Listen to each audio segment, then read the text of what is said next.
The first snow of December drifted down across Portland, coating the narrow streets in a pale dusting that clung stubbornly to rooftops and railings.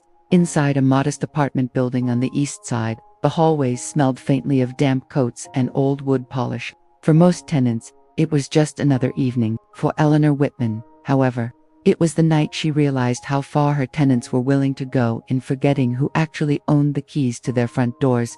Eleanor, 72, had lived most of her life quietly and steadily, with no real drama beyond the occasional family squabble or late rent check. Widowed a decade earlier, she had inherited her late husband Harold's pride and responsibility, a 3-story brick building built in the 1920s, with 6 units stacked neatly like shoeboxes. Over the years, Eleanor had been the steady landlord who fixed leaky faucets, replaced broken locks, and always knew when someone was having a rough month.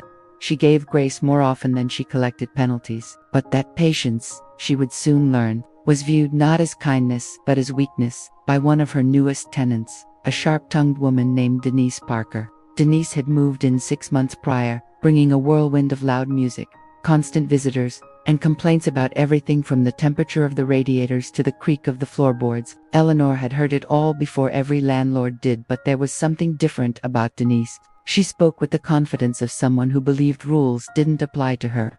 On this particular evening, Eleanor stood outside apartment 3B with an envelope of polite reminders. Rent was overdue an end. This time it was 3 weeks behind.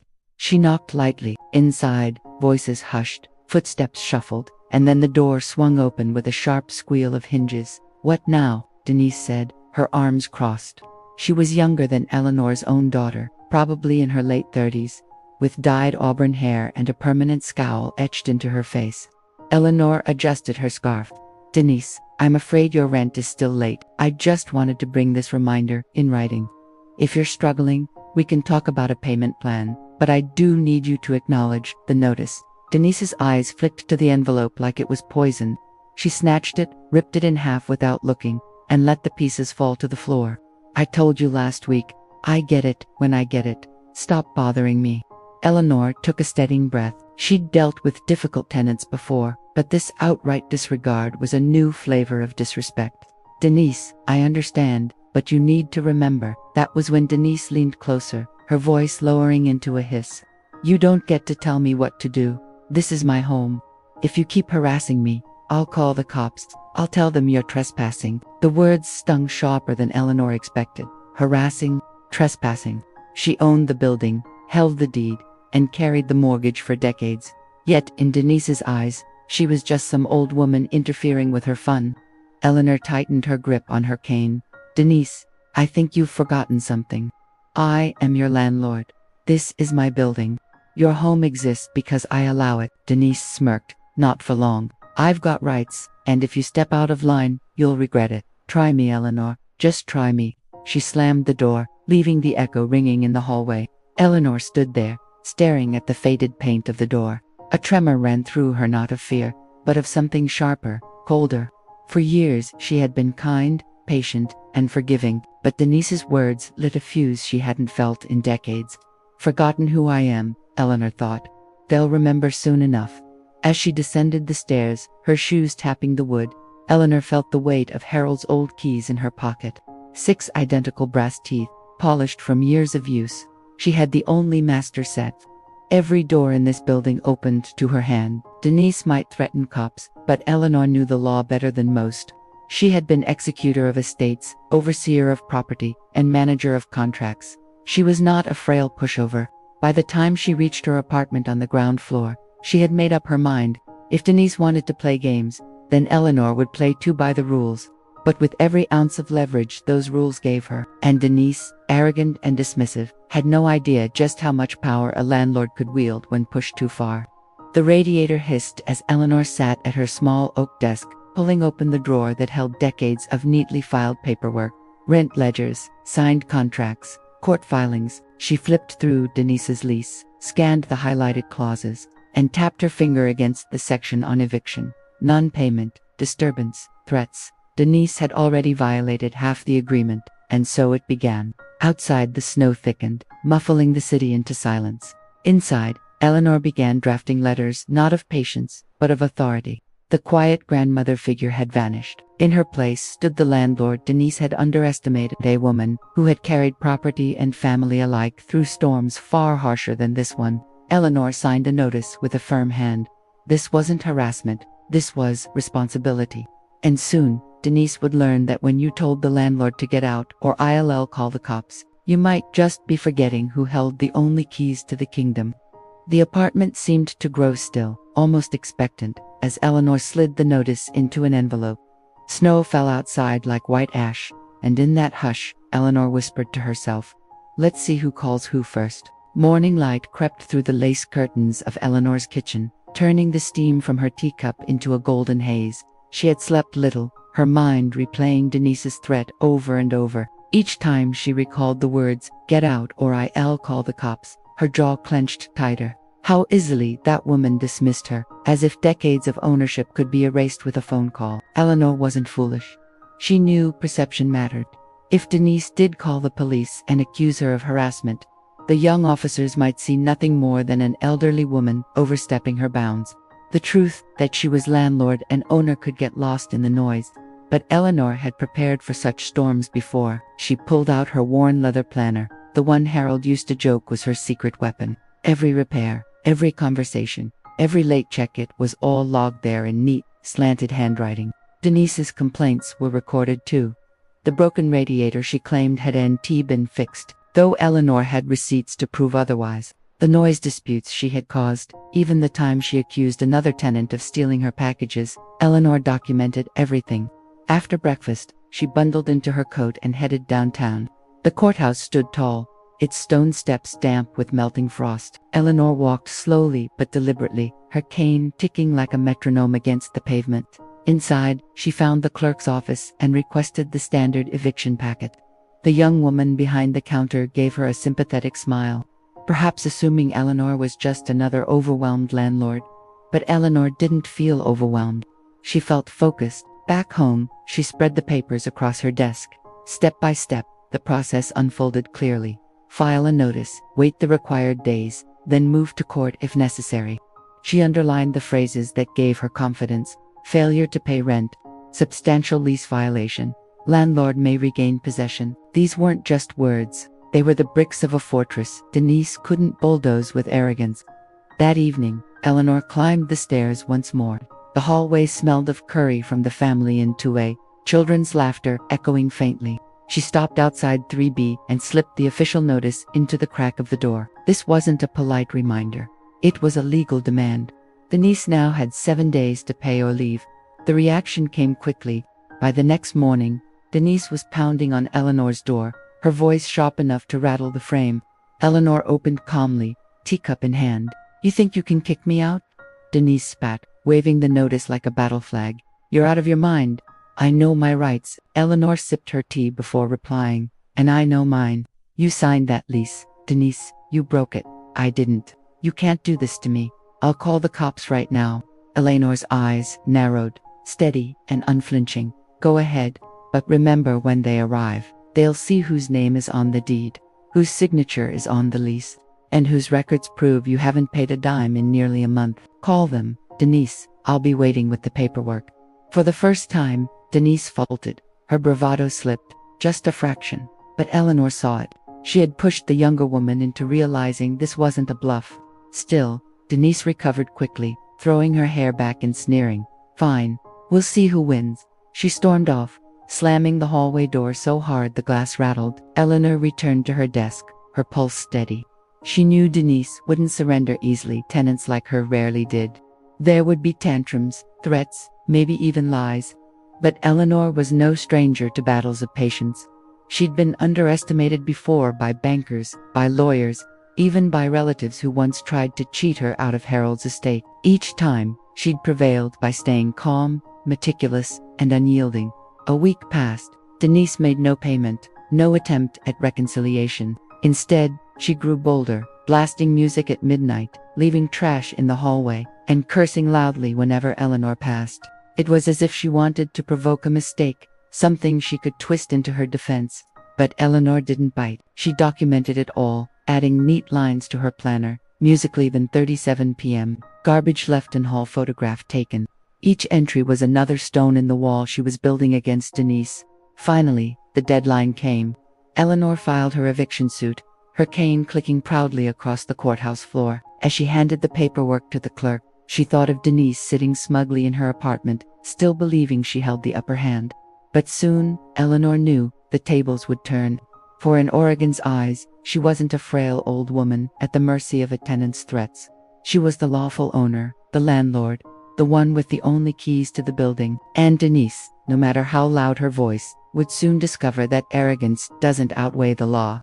Outside, the snow had melted into slush, but Eleanor felt lighter than she had in years. The storm had only just begun, but she was ready. Denise had forgotten who she was dealing with. She was about to remember. The notice was filed, the court date set, and Eleanor knew the hardest stretch was still ahead. It wasn't the paperwork that wore her down, it was the waiting, the knowledge that Denise would not go quietly. Sure enough, within days, Denise's behavior escalated. She began slamming her door at odd hours, shouting obscenities that echoed down the stairwell. Neighbors complained of cigarette smoke drifting into their units, and of arguments that lasted until dawn. Some tenants whispered nervously to Eleanor in the hallways, asking if the building was safe. Eleanor reassured them the best she could, though she herself felt the strain. Each night, she double-checked her locks, her cane leaning against the nightstand like a sentry. She kept her planner on the bedside table too, in case she needed to jot down another offense in the dark hours of the morning. Then came the afternoon when Denise decided to test Eleanor's resolve head-on. It was a Saturday, the building unusually quiet. Children were away with their parents, and the usual clatter of cooking pans and televisions was muted. Eleanor stepped into the hallway to collect her mail when she saw Denise waiting, leaning against the wall like a predator. "Well," Denise sneered, "enjoying yourself? Think you've won already, huh?" Eleanor didn't flinch. She adjusted her shawl and met the younger woman's glare. "I don't think so, Denise. I know. The judge will see the truth." Denise's eyes narrowed. "The judge won't even get that far. I'll tell them you harass me every day. I'll say you barge into my unit without notice. You'll look like a bitter old woman trying to bully me out of my home." Eleanor almost smiled. She had anticipated this move.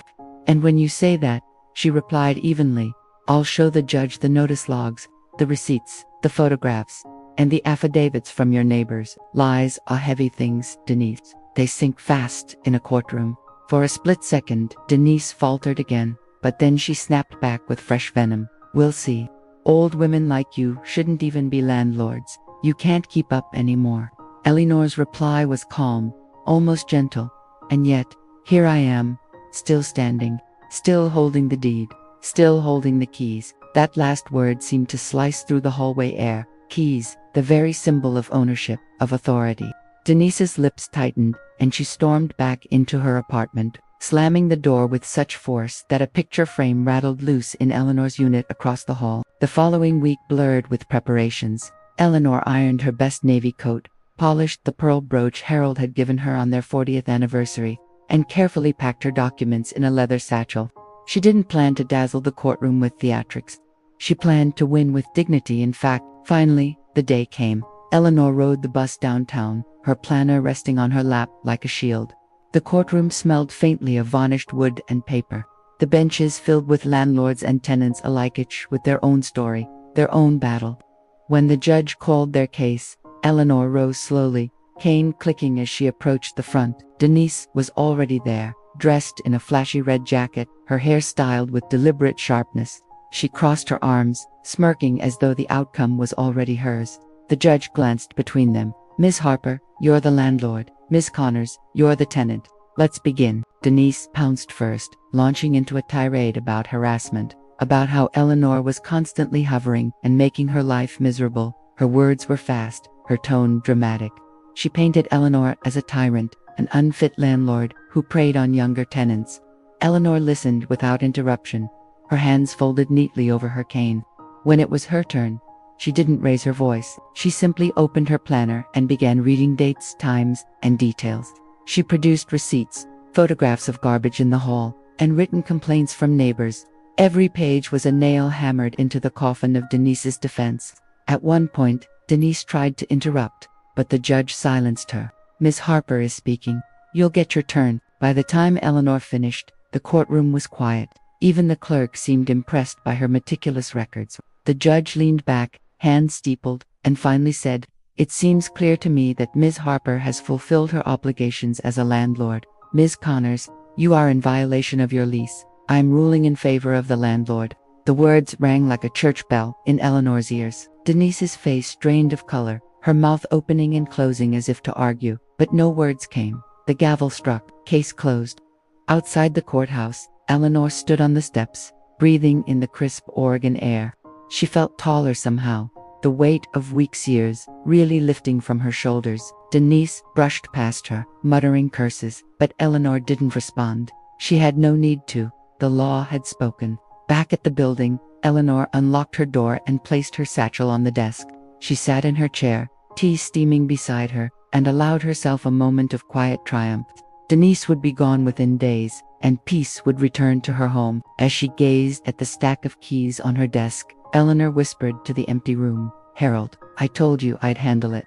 They always forget time, not just a tenant here. I'm the one who holds the keys." The judgment was official, the ink still drying on the eviction order, but Eleanor knew the final act would not be so simple. Tenants like Denise rarely accepted defeat quietly. In the following days, the building pulsed with tension. Denise slammed cabinets, stomped in the hallways, and made loud phone calls at all hours, as though trying to prove she still had power. But Eleanor had something Denise could never reclaim: authority backed by law. Still, Eleanor was no fool. She knew spite could drive a person to reckless acts.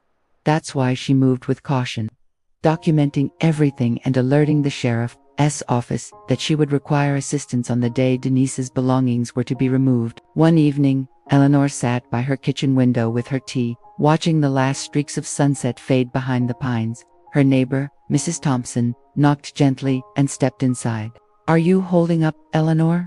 she asked, concern softening her voice. Eleanor smiled faintly, as well as one can. "Denise thinks her noise will break me, but she forgets this building's been through worse storms than her temper." Mrs. Thompson chuckled. "Well, we all appreciate you standing firm. It takes grit to manage people like her."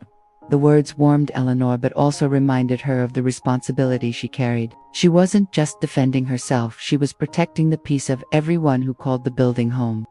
A few nights later, however, the tension boiled over. Eleanor was returning from her evening walk when she found Denise waiting at the stairwell, arms crossed, eyes blazing. "You think you've won, don't you?" Denise hissed. "Well, I'm not going anywhere until I'm good and ready. You can't just toss me out like trash." Eleanor's grip tightened on her cane, but her voice remained calm. "I don't think so, Denise. I know. The court's order is clear. You'll be out by the date given, whether by choice or by force." Denise's lips curled into a cruel smile. "You're old. What if something happens to you before then? What if you can't make it to that sheriff's appointment?" For the first time, a chill pricked Eleanor's spine. It wasn't just bluster this time. There was venom in Denise's tone. But Eleanor refused to let fear show. She straightened her back, tapping her cane against the floor for emphasis. "Be careful with your threats," she said. "This building has ears, and every word you speak is another witness against you." Denise spat on the floor and stormed off, slamming her door so violently it echoed through the walls. That night, Eleanor barely slept. But instead of lying awake with worry, she wrote. She filled page after page in her planner, recording Denise's words verbatim, her actions, and even the time the confrontation had occurred. She wasn't just a landlord now, she was her own detective, her own archivist of truth. Finally, the day of reckoning arrived. The sheriff's deputy, a tall man with kind eyes, met Eleanor in the lobby.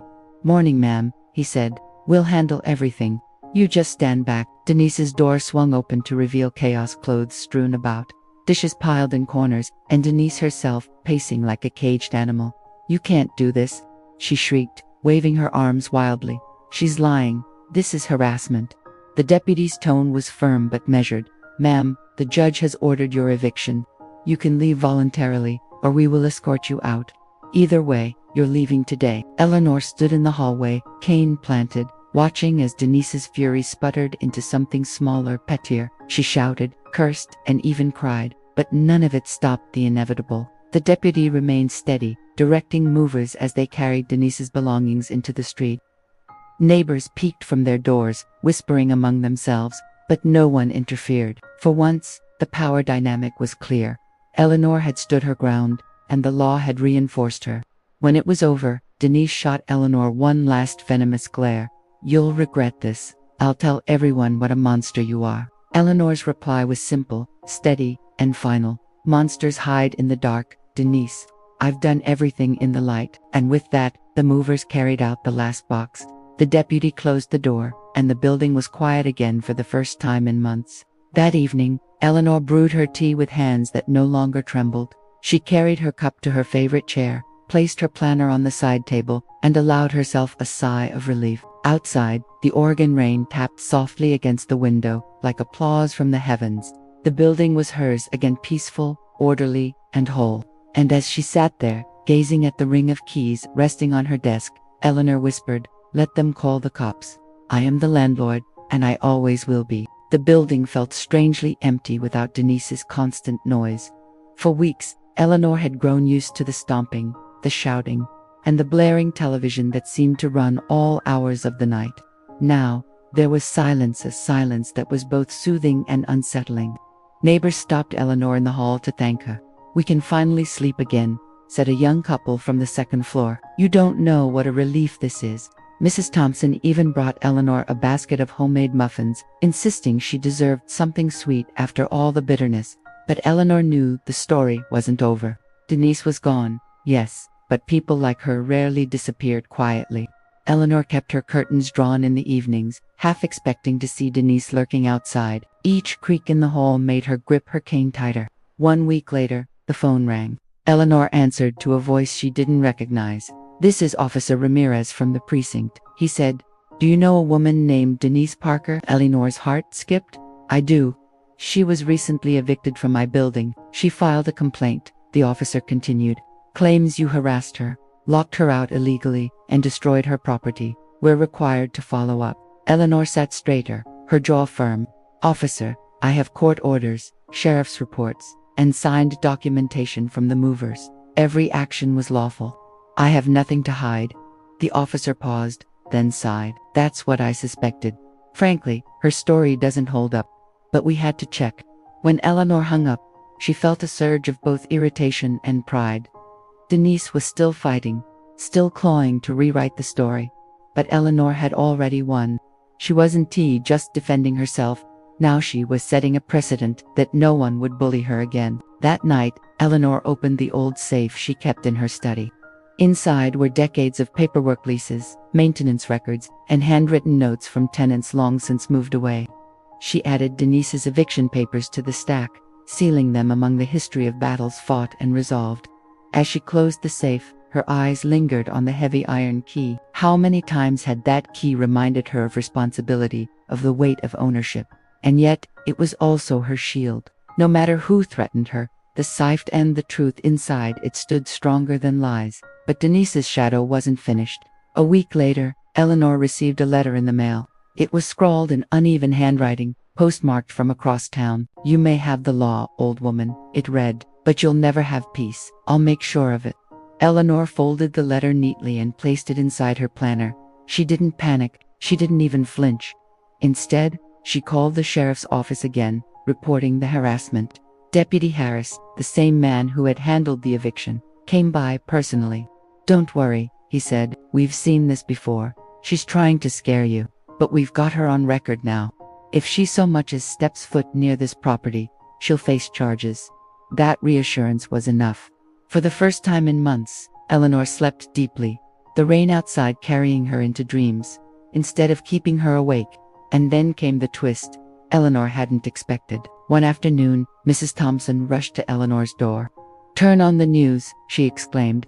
On the television, a reporter stood outside a rundown apartment complex across town. Former tenant Denise Parker was taken into custody today after neighbors reported her vandalizing multiple cars in the lot.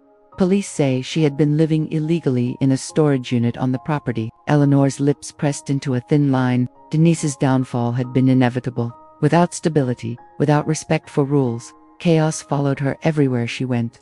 And now, finally, it had caught up. Later that evening, Eleanor took her tea to the window. She thought of all the battles she had faced in her years as landlord, the tenants who tried to cheat, the neighbors who tried to intimidate, the storms that battered the roof. And she thought of Denise, yelling, threatening, spitting venom, only to end up exposed by her own actions. Eleanor tapped the window with her finger, whispering to herself, the house always wins. Because in the end, it wasn't about anger or revenge. It was about holding firm, knowing the value of order and truth. She had not stooped to Denise's level. She had not screamed back or made wild threats. She had stood steady, like the rain-worn stones of the old Oregon houses. The building remained hers. The peace returned. And Eleanor, weary but unbroken, leaned back in her chair, tea warming her hands. She had faced down the storm, and like every storm before it, this one had passed. The weeks after Denise's arrest felt strangely calm, almost too calm. Eleanor woke each morning to the sound of rain tapping against her windows, the smell of fresh coffee drifting from the kitchen, and silence in the halls. No shouting, no pounding on walls, and no threats of calling the cops on her own landlord. But peace, Eleanor knew, was something you never took for granted. Experience had taught her that calmness was not the same as permanence.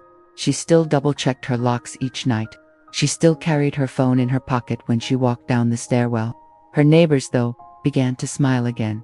Mrs. Thompson, carrying her knitting bag, knocked one morning. "The building feels lighter," she said, like a storm cloud finally lifted. Eleanor gave a small smile. "Storms always pass, dear, sometimes slower than we want, but they do." The younger tenants, a college couple who rented on the second floor, started leaving baked goods at her door. "Thanks for standing your ground," they wrote on a note attached to a tray of brownies. Eleanor placed it carefully on her fridge, a reminder that quiet victories mattered. Still, Denise's ghost lingered in subtle ways. The memory of her voice shouting, threatening sometimes echoed in Eleanor's mind when she stood in the empty hallway. The safe in her study, now holding Denise's eviction file, became a symbol of both closure and vigilance. One drizzly evening, Eleanor decided to walk through the building with her flashlight, inspecting the corners. She had done it for decades as a landlord, but that night felt different. Every locked door, every intact window, and every quiet apartment reassured her. She paused at the spot in the hallway where Denise had once screamed, "You'll regret this," and shook her head slowly. "Funny," she murmured aloud. The only one who regretted it was her. Then came a phone call Eleanor didn't expect. "Mrs. Warren," the voice asked gently. "This is Maria, Denise's sister." Eleanor stiffened.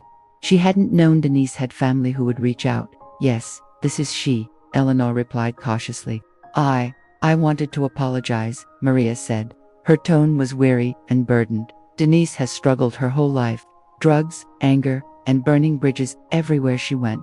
You weren't the first landlord she fought with. You won't be the last person she hurts."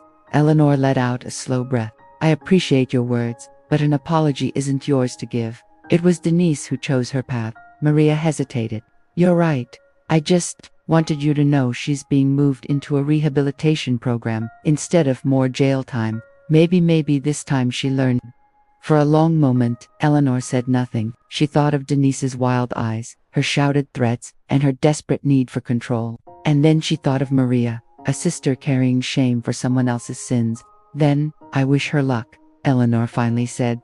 "But I won't carry her battles anymore. My duty is to this building, to the tenants who respect it." After hanging up, Eleanor sat quietly by the window, watching rain slide down the glass. She didn't feel anger, not anymore. What she felt was something closer to release. Denise's story was hers no longer. Life returned to normal in the way only ordinary routines can heal wounds. Eleanor hosted a small gathering in the lobby, a tenant appreciation night. She called it. People brought cookies, tea, and laughter. Someone played soft music from a phone. For the first time in years, the building felt like a community rather than a battleground. At one point, a young tenant asked her, "Mrs. Warren, weren't you scared through all of this?" Eleanor sipped her tea, considering the question. "Of course, courage isn't the absence of fear, dear. It's standing when you'd rather sit, speaking when you'd rather stay silent, and holding firm when someone pushes." Fear was there, but so was resolve. Her words lingered in the air, as steady as the rain outside. Later that night, Eleanor climbed the stairs slowly, her cane clicking softly against the wood. She stopped at her door, looked back at the quiet hallway, and let herself smile. Denise's threats had been loud, but her downfall had been quiet, inevitable. Even the law had held, truth had spoken, and peace had returned. Eleanor placed her keys on the table, sat in her favorite chair, and let the soft hum of the building lull her. The storm had ended, and in the silence that followed, she realized something important. She had not only defended her home, she had defended her dignity. The safe was locked, the past was recorded, and the future, for the first time in a long while, felt like hers again. The weeks stretched into months, and Eleanor's life found a rhythm once more. Morning walks to the corner cafe, afternoons tending to her small balcony garden, evenings reading beneath the amber glow of her favorite lamp. The drama Denise had brought now seemed like a storm, remembered only by the quiet puddles it left behind. But one winter morning, as frost clung to the edges of the windows, Eleanor received an envelope in the mail. It was plain, with no return address, just her name, written in uneven handwriting. For a moment, she hesitated, half expecting another trick, another confrontation, yet curiosity won. Inside was a short note: Mrs. Warren, I don't expect forgiveness, but thank you for standing firm when I couldn't see past my own rage. Rehab is hard, but I'm trying. I wanted you to know I won't be back to cause trouble. Denise. Eleanor read the words twice, then set the note down gently. She didn't know if Denise would change. She didn't know if the promise would hold, but for the first time, she sensed the fight between them had ended, not because one had won and the other lost, but because the battle no longer needed to exist. Later that week, she held another gathering for her tenants. Laughter bounced off the lobby walls, stronger than the echoes of anger that had once filled them. Neighbors spoke of upcoming holidays, shared stories, and even helped Eleanor decorate a small Christmas tree. As the lights twinkled against the ornaments, a young tenant raised a toast. To Mrs. Warren, our protector, our landlord, and the reason this place feels like home again. Eleanor, cheeks warming, lifted her glass of cider. To all of you, a building is only as strong as the people who live in it, and I'm lucky to have each of you. That night, when the halls quieted and the last of the laughter faded into silence, Eleanor walked her rounds one final time. The doors were secure, the windows locked, and the safe tucked away with its files. She stopped at the hallway where Denise's threats had once rung out and touched the cool wall with her fingertips. Peace, she whispered. That's all I ever wanted. As she returned to her apartment, Eleanor realized her story had come full circle. The woman who had once tried to strip her of authority, her home, and even her dignity had ultimately taught her something deeper. Strength is not in shouting louder but in standing steadier. Settling into her armchair, she closed her eyes and let the gentle hum of the building surround her. Rain tapped the window softly, steady and calm. The storm was truly gone now, replaced by a quiet that felt earned. And in that quiet, Eleanor allowed herself the rare gift of rest. Her home was hers, her dignity was intact, and her story, finally, was complete.